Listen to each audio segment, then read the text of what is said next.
April 24th, 1980. 8 American soldiers board their aircraft under the cover of darkness. They would never return. Dozens of American men and women taken hostage in a foreign country. The United States ridiculed on the world stage, and the fight to return these people home.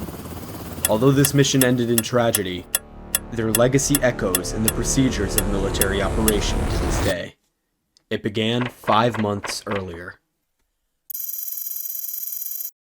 A group of militant student occupiers stormed the U.S. Embassy in Tehran. In minutes, 66 Americans were taken hostage. The Iranian occupiers, members of the Muslim student followers of the Imam's line, believed the U.S. was secretly working to sabotage Iran's new Islamic government, echoing the CIA's 1953 coup. For them, storming the embassy wasn't terrorism, it was a preemptive revolution. But the consequences were immediate and explosive. This wasn't a protest, it was a calculated act that violated international law and triggered a 444-day global crisis. The United States watched helplessly on as intel on the situation came to light. The images were nothing short of disturbing. Blindfolded diplomats, terrified faces, and hands bound tightly with rope. Thankfully, a few captives were soon released, such as a woman and 2 African-American males. Their reasoning was a declaration of solidarity with oppressed minorities and honoring women's special place in Islam. Altogether, 14 hostages were released, but 52 still remained. For President Jimmy Carter, it was a crisis with no clear exit. Negotiations dragged on, sanctions froze billions in Iranian assets, but failed to move Iran's new theocratic regime. And with each day the hostages remained captive, Carter's approval ratings sank further. Behind closed doors, Carter's advisors offered an alternative solution. A solution that held good intention, but once made, would unknowingly lead to even more catastrophe and death. The plan was the first joint rescue mission of its kind, combining elite personnel from the Army's Delta Force, Air Force pilots, Navy helicopter crews, and CIA operatives on the ground. It was a complex, multi-phase operation designed to infiltrate Iran, reach the hostages undetected, and extract them with precision.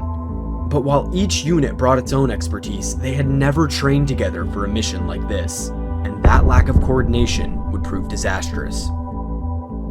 U.S. Air Force C-130 transport planes would fly from Oman and land at a remote desert location in central Iran, codenamed Desert 1. This site, situated deep in the Dasht-e-Kavir Desert, would serve as the initial staging and refueling point. 8 RH-53D Sea Stallion helicopters launched from the USS Nimitz in the Arabian Sea would fly more than 600 miles into Iranian airspace to rendezvous with the C-130s at Desert 1. There, they would refuel and prepare for the next leg of the mission, transporting the assault team closer to Tehran. After refueling, the combined force would board pre-arranged civilian-style trucks driven by undercover CIA personnel posing as locals. Under the cover of darkness, they would drive more than 300 kilometers towards Tehran, avoiding detection on Iran's remote desert highways. Once inside the city, the assault team would lie low in a safe house during daylight hours. After nightfall, they would launch a coordinated raid on the U.S. Embassy compound, neutralizing the guards and locating all 52 hostages. Meanwhile, the helicopters would reposition to a nearby soccer stadium in Tehran, which had been pre-surveyed and approved for helicopter landings. The hostages and rescue team would be transported there and extracted by air. The helicopters would fly everyone to an airstrip outside Tehran, where C-141 Starlifter aircrafts would be waiting to evacuate the team and hostages out of Iran. The entire operation demanded secrecy, synchronization, and precision across multiple branches of the US military, none of which had ever trained together for a mission of this scale. Every phase had to go exactly right. There was no room for error. The mission began with high hopes. 8 RH-53D Sea Stallion helicopters launched from the USS Nimitz en route to rendezvous with Air Force C-130s already staged at Desert 1. But problems began almost immediately. One helicopter, Razor 2, suffered a mechanical failure and returned to the carrier. Another, Razor 5, encountered instrument issues during a severe sandstorm and was forced to land in the desert. A third, Razor 4, arrived at Desert 1 but was soon deemed inoperable due to a failed hydraulic system. That left only 5 helicopters, one short of the minimum needed to execute the mission. The order was given: abort.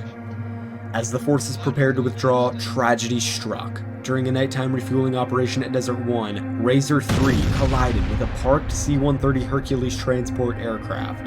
The collision ignited a massive explosion, engulfing both aircraft in flames. 8 U.S. servicemen were killed instantly, 5 Air Force personnel, and 3 Marines. Their names were Major Richard L. Baque, navigator; Major Harold L. Lewis Jr., pilot and aircraft commander; Technical Sergeant Joel C. Mayo, flight engineer; Major Lynn D. McIntosh, co-pilot; and Captain Charles T. McMillan, navigator. The 3 U.S. Marine fatalities were Sergeant John D. Harvey, Corporal George N. Holmes Jr., and Staff Sergeant Dewey L. Johnson. The 3 of them were Marine helicopter crewmen and riflemen.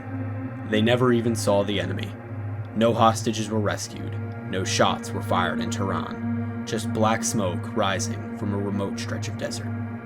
Images of scorched sand and twisted wreckage would flash across the world, broadcast into millions of homes, and burned into history. For America, it was more than a failed rescue. It was a public, painful reckoning. President Carter went on national television and took full responsibility. But for many, the damage was done. Confidence, already fraying from inflation and the energy crisis, collapsed further. Some historians view Operation Eagle not just as a failed mission, but the final blow to Carter's presidency, being one of the many reasons he would lose the following election. To make things even more humiliating for the president, mere minutes after Ronald Reagan was sworn into office the following election, all 52 hostages were released to U.S. personnel. But the mission's failure revealed something deeper than sandstorms or faulty hydraulics. It exposed a crucial systemic dysfunction. The U.S. military, which is divided into branches with different equipment, protocols, and chains of command, simply wasn't built for joint operations on this scale. One Pentagon official later called it a catastrophe of inter-service failure. The military quietly agreed. And from that failure, change emerged. Later that year, the Department of Defense formed JSOC, the Joint Special Operations Command, in order to unify elite units under one command. It was the beginning of a transformation. Training evolved, intelligence sharing became integrated, tactics modernized, and in 1987 the creation of U.S. Special Operations Command cemented a new era of coordinated, rapid response capability. The very framework built in the shadow of Eagle Claw would one day enable successes such as the 2011 raid that killed Osama bin Laden. In the heart of a remote desert, 8 men gave their lives for a mission that failed. But failure isn't the end of the story, because from their sacrifice came a new kind of force, one that now moves in shadows, strikes with precision, and never forgets the price of being unprepared.